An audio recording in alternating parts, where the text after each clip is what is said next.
고린도전서 13장 4절로 7절까지 말씀을 한 절씩 교독하겠습니다. 제가 먼저 4절 말씀을 봉독합니다. 사랑은 오래 참고, 사랑은 온유하며, 시기하지 아니하며, 사랑은 자랑하지 아니하며, 교만하지 아니하며, 물에 행하지 아니하며, 자기의 위를 구하지 아니하며, 성내지 아니하며, 악한 것을 생각하지 아니하며, 불의를 기뻐하지 아니하며, 진리와 함께 기뻐하고, 모든 것을 참으며, 모든 것을 믿으며, 모든 것을 견디며, 모든 것을 견디느니라. 아멘. 고린도 교회는 왜 그렇게 문제가 많습니까? 고린도 교회 교인들은 왜 그렇게 시끄럽고 사납고 괴팍하고 서로 파당을 지어 싸워댑니까? 바울 사도는 정말 이해가 안 됐을 것입니다. 아니, 이해가 안 된다기보다는 정말 답답했을 것입니다.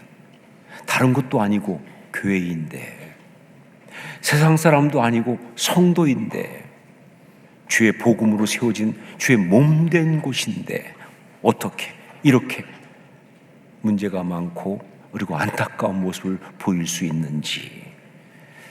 그래서 정말 답답한 마음에 야단도 치고 또 화도 내고 타일로 보기도 하고 하소연도 하다가 이제 정말 중요한 진단과 처방을 내리게 된 것입니다. 그것이 오늘 말씀이에요.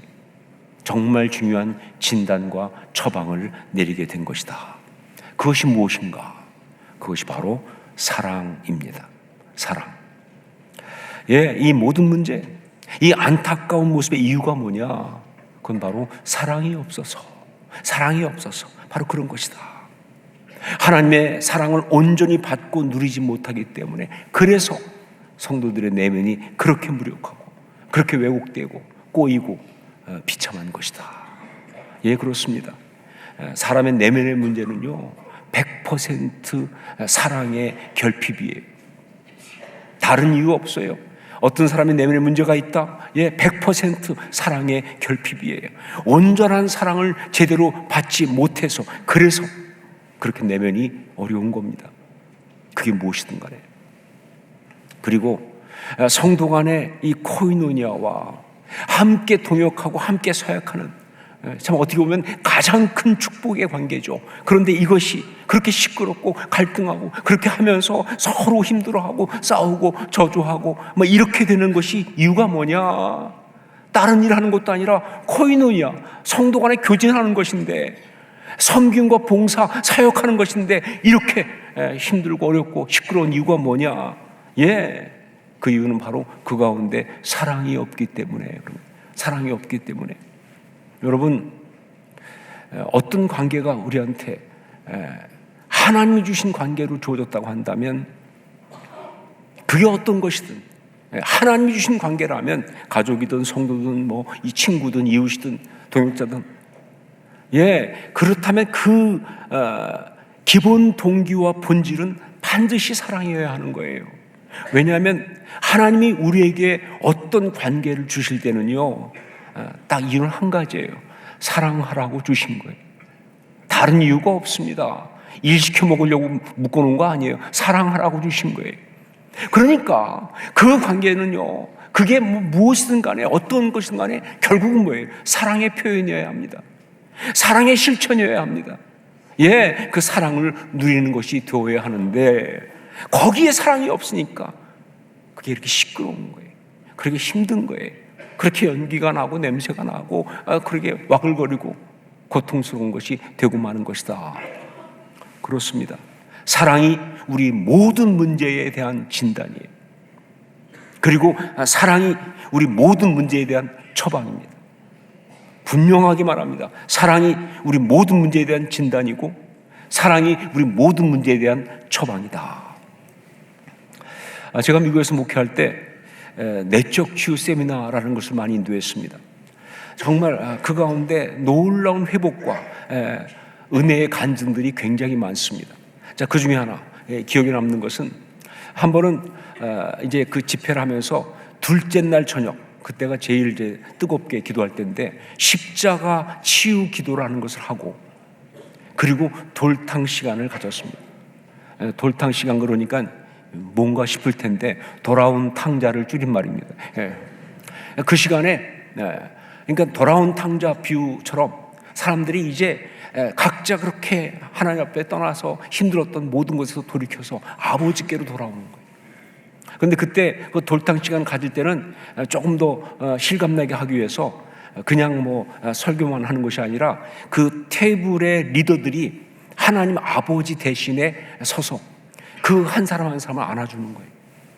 그러니까 그 사람들이 테이블 리더의 품에 안기면서 아버지의 품에 안기는 그러한 체험들을 그때 정말 성령의 감동으로 테이블 리더가 그 사람에게 정말 그 하나님 아버지의 이 말씀을 마음을 이야기해주는 아주 굉장히 감동적인 시간들을 많이 갖습니다. 성령께서 역사하시면 정말 대단한 은혜가 있죠. 자, 그렇게 이제 십자가 치유 기도와 돌탕 시간을 가지고 나면 마지막에는 이제 다 함께 찬양을 합니다. 자, 그때 함께 찬양을 하는데 그때 찬양이 주께 가오니라는 찬양이었어요. 그런데 한 자매가 그 찬양을 부르면서 두 손을 번쩍 들고 주님 바라보고 찬양하는데 그 모습이 얼마나 생명력이 넘치는지 정말 행복한 얼굴이 저거구나 싶은 그러한 거예요. 잊을 수 없는 그런 모습이었어요. 그야말로 찬양의 가사처럼 독수리 날개쳐 올라가듯이 그렇게 정말 자기의 삶 가운데 있는 모든 연약함과 두려움과 부담과 수치를 다 내던지고 떨치고 힘있게 일어선 그 모습은요 진짜 아름다움 자체였습니다. 그때 전 깨달았어요. 그 순간 그 자매에게 기름 부음의 역사가 있구나. 기름 부음의 역사가 있구나. 어떤 기름 부음이냐? 바로 주께 가오니 그 찬양을 만들 때 성령께서 주셨던 그 기름 부음이 그 순간 그 자매에게 똑같이 다시 한번 일어나고 있는 것이구나. 여러분, 주께 가오니 이 찬양은 호주의 힐송 철치의 찬양 사역자인 제프 블록이라고 하는 분이 만든 찬양입니다. 자, 그런데 이 찬양을 만들 때 그는 호주의 영적인 상황 때문에 고민하면서 그러면서 그 모든 문제를 진단하고 그 모든 문제에 대한 처방으로 이 찬양을 만들었습니다. 여러분, 호주는 영국에서 죄수들을 데려와서 세운 나라입니다. 뭐 다른 것도 많지만 특별히 주된 것이 영국에서 죄수들을 실어와서 이제 세운 나라예요. 자, 그래서 호주에 대해서 영적으로 진단하는 많은 영적 리더들이 이것이 호주 사람들에게 정말 깊이 깔려있는 그러한 영적인 문제가 되었다라고 보고 있어요. 그게 뭐 죄수의 후손이라는 그런 것 때문이 아니라 진짜 문제가 뭐냐, 이 죄수들을 데려왔을 때 그때 그냥 호주에 와서 죄수들을 풀어준 게 아니고 이제 죄수들이니까 그들을 그곳에서 일하게 하면서 간수를 둔 거예요. 감독을 했다 그 말입니다. 누가? 그래서 죄수니까 그래서 감독을 하고 이 간수들이 그들을 갖다가 계속 이렇게 컨트롤했는데 그때 간수를 누가 했느냐? 목회자들이 한 거예요. 즉 영적으로 교화시키겠다는 명목으로 목사님들이 간수가 된 거예요. 그런데 여러분 아시지만 죄수의 간수라는 게 얼마나 정말 특히 그 당시 더 그러겠죠. 정말 학대하고 야단치고 혼내주고 막 감시하고 그런 거 아니에요? 간수는 그런 거 아닙니까? 자, 그러다 보니까 심각한 문제가 생겼어요. 뭐냐? 호주 사람들의 마음속에 하나님이 사랑의 하나님이 아닌 거예요. 목회자가 하나님의 이미지를 같이 만들다 보니까 그들에게 어떤 게 들었냐? 하나님은 사랑의 하나님이 아니라 무서운 하나님이에요. 벌 주는 하나님이에요. 불꽃 같은 눈초리를 지켜보다가 조금 문제가 있으면 바위에 야단치고 삶을 갖다가 그냥 혼내주는 바로 그런 하나님이라고 하는 안타까운 그림이 박혀버리고 만 거예요. 자, 그렇게 그 사랑의 하나님을 잃어버리면서 그들은 하나님의 그 참 사랑도 함께 잃어버리는 그런 엄청난 피해를 보게 된 것이죠. 이것이 호주의 문제라고, 이것이 호주의 모든 죄악과 저주의 이유라고 그렇게 영적인 리더들은 진단을 하는 것이죠. 바로 그 진단을 가지고 이 찬양받는, 그렇게 진단을 할 뿐만 아니라 동시에 그러면서 처방까지 주고 있는 그것이 바로 이 찬양이다. 찬양 가사를 보면 주께 가오니 날 새롭게 하시고 주의 은혜를 부어 주소서. 내 안에 발견한 나의 연약함 모두 벗어지리라. 주의 사랑으로 주 사랑 나를 붙드시고 주 곁에 날 이끄소서. 독수리 날개쳐 올라가듯 나 주님과 함께 일어나 걸으리. 주의 사랑 안에 나의 눈 열어 주를 보게 하시고 주의 사랑을 알게 하소서. 매일 나의 삶에 주 뜻 이루어지도록 새롭게 하소서. 새롭게 하소서. 주의 사랑으로 주 사랑 나를 붙드시고 주 곁에 날 이끄소서. 독수리 날개쳐 올라가듯 나 주님과 함께 일어나 걸으리. 주의 사랑 안에. 여러분, 이 찬양에는요 반복되고 있는 메시지가 있습니다.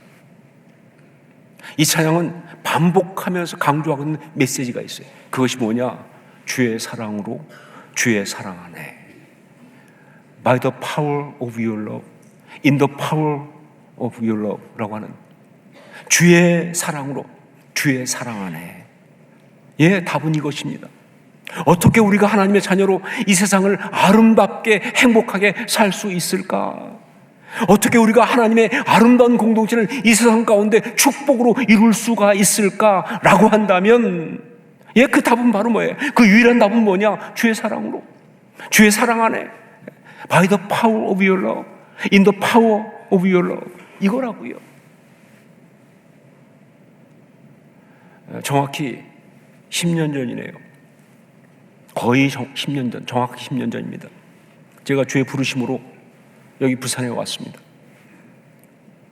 자, 그러면서 제가 몇 번 말씀드렸지만 제가 부산에 오면서 하나님께 여쭈었어요. 하나님, 제가 가서 뭘 어떻게 해야 할까요?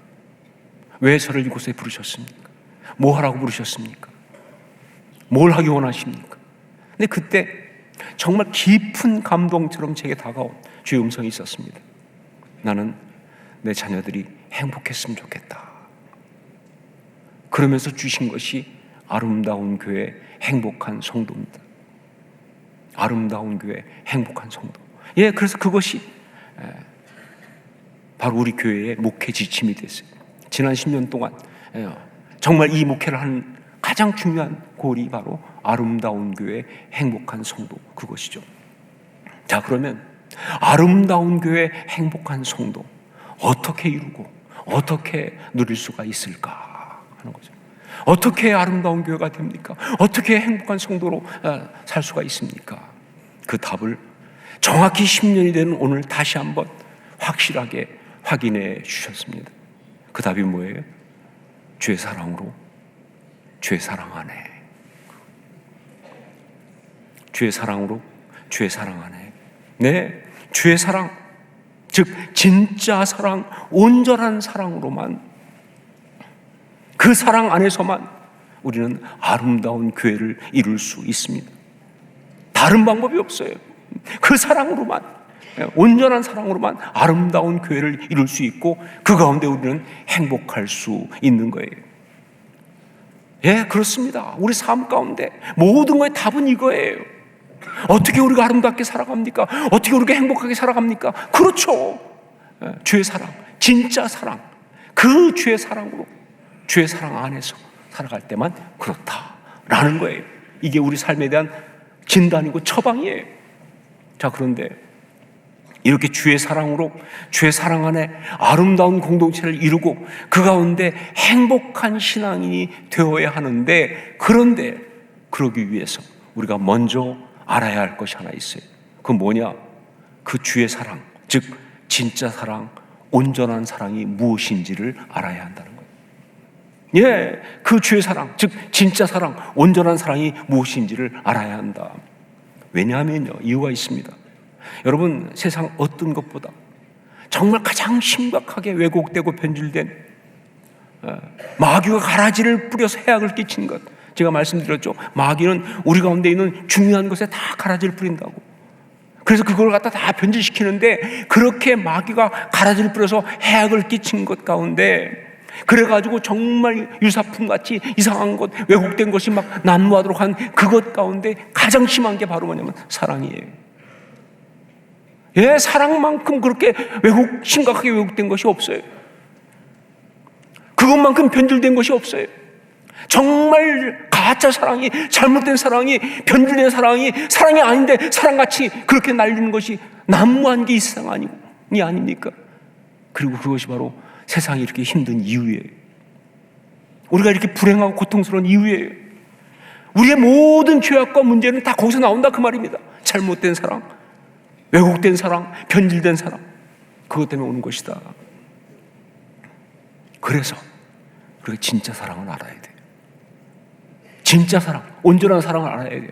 바로 그래서 바울 사도는 사랑이 없으면 이걸 말한 다음에 이어서 사랑은 이런 것이다, 이것이 진짜 사랑이다를 이야기하고 있는 거예요. 4절부터 7절 말씀 함께 같이 읽도록 하겠습니다. 함께 읽습니다. 사랑은 오래 참고, 사랑은 온유하며 시기하지 아니하며, 사랑은 자랑하지 아니하며 교만하지 아니하며 무례히 행하지 아니하며 자기의 유익을 구하지 아니하며 성내지 아니하며 악한 것을 생각하지 아니하며 불의를 기뻐하지 아니하며 진리와 함께 기뻐하고 모든 것을 참으며 모든 것을 믿으며 모든 것을 바라며 모든 것을 견디느니라. 아멘. 바울 사도가 지금 사랑은 이런 것이다 라고 사랑에 대한 정의를 쫙 얘기하고 있는데 몇 가지를 얘기했습니까? 여러분 읽으면서 혹시 안 쉬어봤나요? 지금 몇 가지를 말했습니까? 지금 여러분의 표정이 딱 이런 표정이에요. 유 목사님은 꼭 그렇게 곤란한 것만 묻더라. 예. 자기는 다 설교 준비해 와서 미리 알고 있으면서 우리는 지금 봤는데 몇 개냐고 물으시면 어떡하겠냐 하는, 여러분 아세요? 이게 설교자의 특권이라는 것을. 15가지예요. 15가지. 사랑은 이런 것이라고 하면서 한두 개가 아니라 무려 15가지를 말하고 있는 것은 무슨 얘기예요? 그렇죠. 그야말로 쏟아내고 있는 거예요. 그냥 이 속에서 쏟아나오듯이 그렇게 말하고 있는 거예요. 정말 굉장한 강조를 하고 있는 그런 것이죠. 그런데 이 말씀을 보면 하나의 특징이 있어요. 뭐냐? 사랑은 이런 것이다와 사랑은 이런 것이 아니다를 섞어 쓰고 있어요. 정확히 말하면 사랑은 이런 것이다를 먼저 2가지 말합니다. 그리고 나서 이어서 8가지의 이런 것은 사랑이야, 사랑은 이런 건 사랑이 아니다, 사랑은 이런 것이 아니다를 8가지를 얘기해요. 그리고 나서 이제 마지막에 그걸 마무리하듯이 5가지의 사랑은 이런 것이다를 또 얘기합니다. 예, 그래서 2가지를 말하고 아니다 쪽을 8가지 말하고 마지막에 5가지를 또 사랑은 이런 것이다를 이야기하는 그런 식으로 되어 있어요. 자, 이 구조가 무엇인가? 예, 이것은 전형적으로 왜곡된 어떤 것을 바로잡는 그런 수사적 기법입니다. 예, 이거야. 이게 아니고 이게 아니고 이게 아니고 이게 아니고 이게 아니고 이게 아니고 이거야. 이거는 뭐가 왜곡되었을 때 그 왜곡된 걸 바로잡으면서 온전한 것을 제시하는 아주 전형적인 수사적 기법이에요. 그러니까 바울 사도는 지금 마귀의 가라지로 인해서 왜곡된 사랑에 대해서 그걸 바로잡으면서 이런 건 사랑이 아니야, 이건 잘못된 거야, 다 바로잡으면서 온전한 사랑, 진정한 사랑을 이야기하고 있는 거예요. 자, 그런데 특별히 여기서는요, 그런 왜곡된 사랑, 마귀가 가라지를 뿌려서 왜곡한 그것들 중에서 특별한 부분을 강조하는데 그게 뭐냐? 인간적인 욕망과 욕심을 사랑인 것처럼 잘못 알게 하는. 예, 마귀가 가라지를 뿌려가지고 인간적인 욕망과 욕심을 사랑인 것처럼 잘못 알게 하는 가장 전형적인 사랑의 왜곡과 변질에 대해서 아주 집중적으로 얘기하고 있어요. 여러분, 그렇습니다. 마귀가 사랑에 대해서 가라지를 뿌린 것 가운데 가장 심각하고 가장 비열하고 가장 주된 것은 인간적인 욕망, 욕심과 사랑을 혼동하게 하는 거예요. 그거 욕심인데, 그 욕망인데, 이게 사랑인 줄 잘못 알게 하는 바로 그런 거예요. 그 중에 대표적인 것 중에 하나가 뭐예요? 바로 성적인 욕망이죠. 예, 그냥 성적인 욕망을 느끼는 순간 많은 사람들은 그게 사랑이라고 느껴요. 내가 사랑에 빠졌나 봐. 내가 정말 사랑을 내가 갈망하는 거예요. 왜냐면 성적인 어떤 욕망이 있을 때 그 느낌이 그 순간 자기 안에 있는 비워버린 사랑의 탱크를 자극하니까 그게 사랑인 줄 알고, 그래서 그거 사랑 때문에 그런 행복할 줄 알고, 예, 얼마나 많은 사람들이 선을 넘어버립니까? 해서는 안 되는 선택을 하기도 하고, 가서는 안 되는 길을 가기도 하고, 그렇게 정말 가치와 존엄성 다 팽개치면서 그러면서 삶을 망가뜨리는지 정말 안타까운 이야기가 많습니다. 이게 마귀의 가라지예요. 자, 그리고 또 하나 정말 심각한 것이 뭐냐? 이기심과 자기중심이라고 하는 인간적인 욕심과 욕망을 사랑이라고 절묘하게 포장을 하게 하는 거예요. 이게 또 헷갈리게 하는 거예요. 예, 그 이기심이거든요. 이건 자기 어떤 중심이에요. 그런데 그거를, 그런 욕망을, 그런 어떤 욕심을 갖다가 사랑이라고 아주 절묘하게 포장하게 하는 그런 식의 가라지를 부리는 거예요. 자, 그러다 보니까 정말 안타깝게도 너무 사랑하는 사람에게 사랑이란 이름으로 사람들은 해서는 안 되는 폭력을 가한다, 그 말입니다. 사랑하는데 왜 괴롭힙니까? 사랑하는데 왜 그를 고통에 빠뜨립니까? 사랑하는데 왜 그의 자아를 죽이나요? 심지어 사랑하는데 왜 그를 갖다가 고통스러운 자리로 쫓아내버립니까? 그건 바로 이 가라지에 속아서 그래요. 그건 이기심이에요, 사실은. 그건 자기중심입니다. 그런데 그게 사랑이라고 포장을 하면서, 그래서 정말 사랑하는 사람들한테 그런 폭력을 행하는 안타까운 일이 우리 주변에 너무 많다는 거죠. 바로 그래서 바울 사도는 사랑은 이런 것이다 라고 쫙 정의를 하면서 가장 먼저 무슨 얘기를 하느냐? 사랑은 오래 참고 라고 말하는 거예요. 사랑은 오래 참고. 여러분, 사랑에 대한 이 15가지 정의 가운데 이 참는다는 계열의 말이 직접적으로 3번, 내용상은 훨씬 많이 나옵니다. 그러나 정말 더 우리가 주목해 봐야 될 게 뭐냐? 그 정도가 아니라 어느 정도냐면요, 예, 사랑에 대한 정의를 하면서 제일 먼저 뭐예요? 사랑은 오래 참고 이렇게 시작한 다음에 쭉 가다가 마지막에 모든 것을 참으며 모든 것을 믿으며 모든 것을 바라며 모든 것을 견디느니라, 이렇게 끝난다는 사실. 한마디로 뭐예요? 사랑은 뭐냐? 오래 참고 견디고 기다리는 것이다, 그 얘기하는 거죠. 사랑은 오래 참고 견디고 기다리는 것이다. 자, 이게 왜 이렇게 중요하냐? 이걸 왜 이렇게 강조하고 있느냐? 그렇습니다. 마귀가 인간적인 욕망과 욕심으로 사랑을 왜곡시켰기 때문에, 그러니까 왜곡된 이 사랑은 바로 그런 인간적인 욕심과 욕망으로 왜곡된 것이기 때문에 그래서 이렇게 말하는 거예요.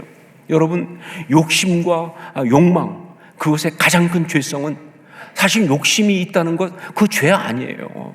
그럼 뭐 답이 없죠. 욕망이 있다는 거, 그거 죄 아니에요. 그것 가지고 욕망이 있다고 죄인이라고 하면 안 됩니다. 문제는 뭐냐? 그 욕심과 욕망, 그것 때문에 참지 못할 때, 예, 기다리지 못할 때, 절제하지 못할 때, 그때부터 문제가 심각해지는 거예요. 예, 배고파서 먹고 싶은 거는 그건 죄가 아니에요. 그런데 참지 못하고 그냥 훔쳐먹었다, 그때부터 죄가 시작되는 거죠. 해서는 안 되는 일을 했다, 그때부터 문제가 심각되는 거죠. 예, 이 참지 못한다는 것, 정말 이 견디지 못하고 기다리지 못하고, 그리고 그래서 절제하지 못하는 것, 이게 문제가 되는 거예요. 그러므로 욕망과 욕심이 아닌 참 사랑은 뭐냐? 바로 무엇보다 참고 견디고 기다리는 것, 이게 참 사랑이라는 것.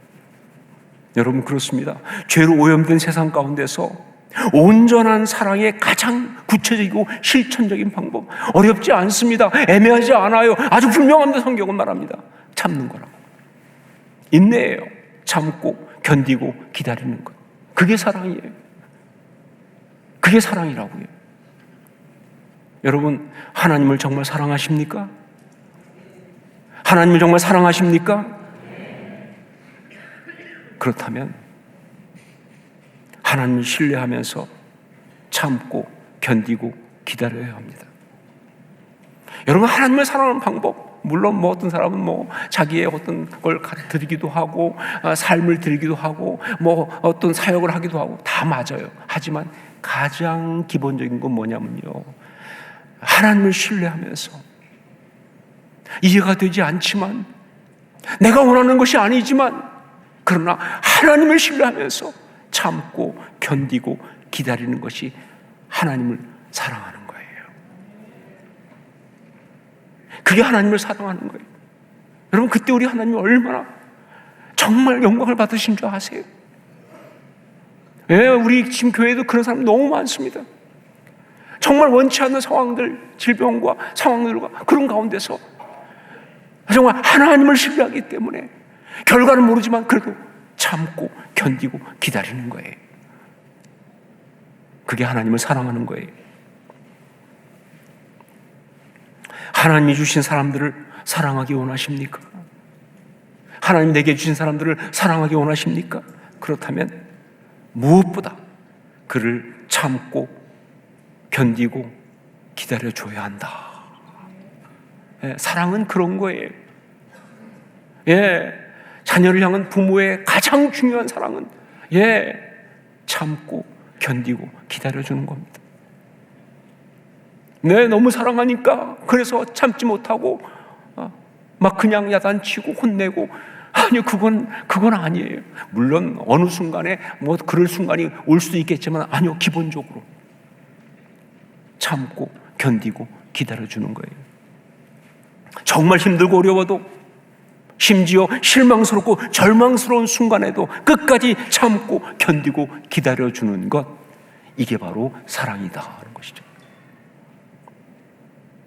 자, 또 한 가지, 이 사랑에 대한 15가지 정의 나오는 가운데 첫 번째는 사랑은 오래 참고였어요. 두 번째 나온 게 뭐냐? 그게 사랑은 온유하며입니다. 여기에 우리가 또 주목할 필요가 있어요. 왜 두 번째로 사랑은 온유하며 이 말씀을 하시는가 하면, 마귀가 인간적인 욕심과 욕망으로 사랑을 왜곡시켰는데, 바로 그 인간적인 욕심과 욕망의 주된 특징이 뭐냐? 그게 이기심, 자기중심, 교만이거든요. 그게 이기심, 자기중심, 교만이에요. 예, 그게 인간적인 욕심, 인간적인 욕망이에요. 예, 모든 인간의 욕망은 다 뭐예요? 이기적입니다. 자기중심이에요. 그리고 교만이에요. 예, 그러니까 뭐예요? 예, 정말 자기 자신에 대해서 스스로 정말 그렇게 자기의 어떤 그런 자랑, 어떤 그런 교만으로 있는, 그게 바로 인간적인 욕심과 욕망의 특징이에요. 그래서 사랑은 이런 것이다를 말하면서 두 번째로 사랑은 온유하며 라고 말하고, 이어서 그 온유함의 구체적인 것을 배려라고 하는 특징으로 이야기하고 있어요. 그것이 시기하지 아니하며, 사랑은 자랑하지 아니하며, 교만하지 아니하며, 무례히 행하지 아니하며, 자기의 유익을 구하지 아니하며, 성내지 아니하며, 악한 것을 생각하지 아니하며, 불의를 기뻐하지 아니하며. 8가지 아니하며. 여러분, 이 8가지 아니하면은 한마디로 말하면 뭐예요? 배려라고 말할 수가 있어요. 이기심, 자기중심, 교만의 반대말인 배려를 말하는 겁니다. 예, 진정한 사랑은 배려입니다. 그리고 이 배려라고 하는 것은 단지 그냥 성품의 특징이 아니에요. 이건 사실은 영성입니다.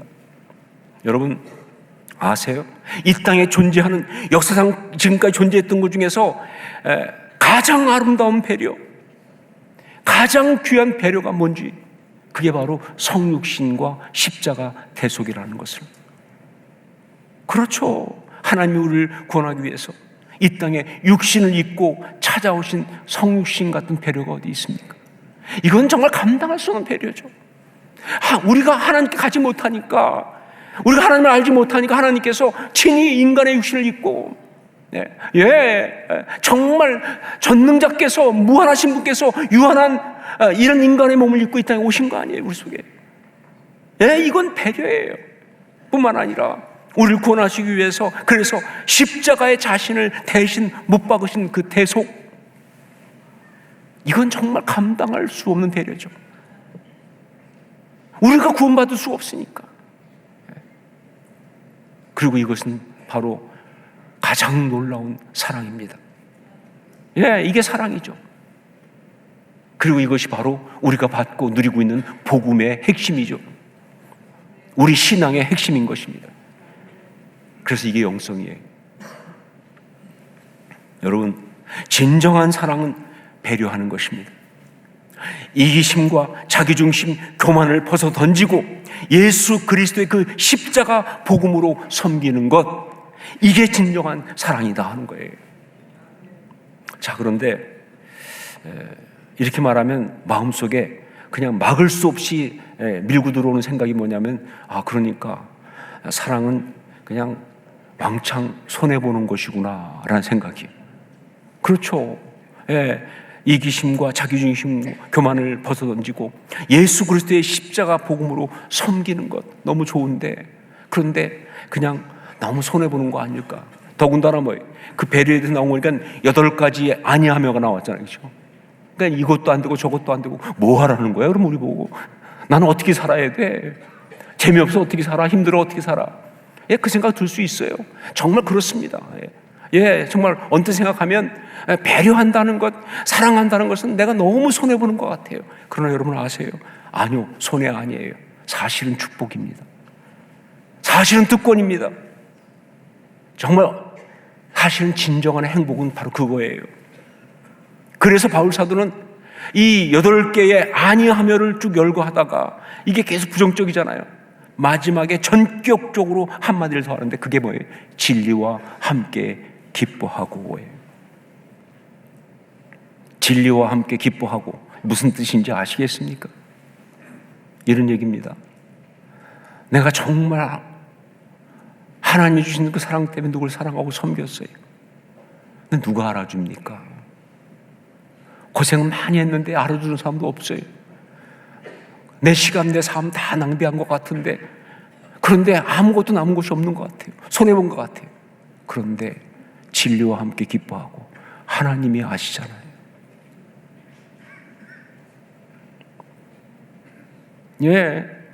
내가 정말 이 땅에서 그 사랑하기 위해서 내 시간과 물질과 삶을 다 드렸기 때문에 내가 많은 걸 잃어버린 것 같은데, 아니요, 진리와 함께 기뻐하고 결국은 우리 삶의 진짜 중요한 가치는 그대로 남는 거 아니에요? 그게 가치거든요. 여러분, 편안하게 잘 먹고 잘 살고 놀고 즐겁게, 여러분 그거는 이 땅에 남지 않아요.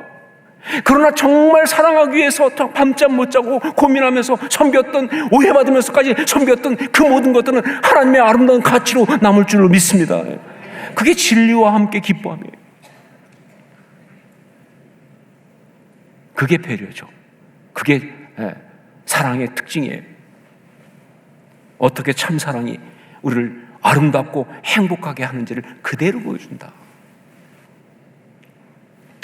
사랑은 이런 것입니다 라고 하면서 바울 사도가 강조하는 사랑의 정의를 우리가 다 들었습니다. 자, 그런데 여러분, 바울 사도가 이렇게 사랑에 대하여 15가지를 쭉 열거할 때, 그리고 성령께서 이걸 오늘 우리에게 말씀으로 주시면서 다 들려주실 때 여기에 또 한 가지 말씀하고 싶으신 것이 있어요. 그게 뭐냐? 그런데 지금 너의 사랑은 어떠냐를 묻고 싶으신 거예요. 왜 이렇게 열거하느냐? 왜 그 15가지 다 열거하고 있느냐? 이거 묻고 싶으신 거예요. 그런데 지금 너의 사랑은 어떠한가? 이거 체크해보라는 거예요. 혹시 너의 사랑이 왜곡되어 있는 것이라면, 잘못된 것이라면 십자가 앞에 가지고 나가서 바로 잡으라고 그렇게 말씀하시는 거예요. 그래서 마지막으로 이 15가지 사랑의 정의를 함께 읽으면서 우리 스스로를 점검하는 시간을 갖기 원합니다. 우리 4절로 7절을 다시 한번 읽을 텐데 이번에는 그냥 읽지 마시고 자기를 체크하면서 읽으세요. 여기 나온 이 사랑의 이야기를 가지고 함께 4절로 7절 같이 읽겠습니다. 함께 읽습니다. 사랑은 오래 참고 사랑은 온유하며 시기하지 아니하며 사랑은 자랑하지 아니하며 교만하지 아니하며 무례히 행하지 아니하며 자기의 유익을 구하지 아니하며 성내지 아니하며 악한 것을 생각하지 아니하며 불의를 기뻐하지 아니하며 진리와 함께 기뻐하고 모든 것을 참으며 모든 것을 믿으며 모든 것을 바라며 모든 것을 견디느니라. 아멘. 사랑은 이런 것입니다. 자, 그런데 나의 사랑은 어떠합니까? 기도하겠습니다.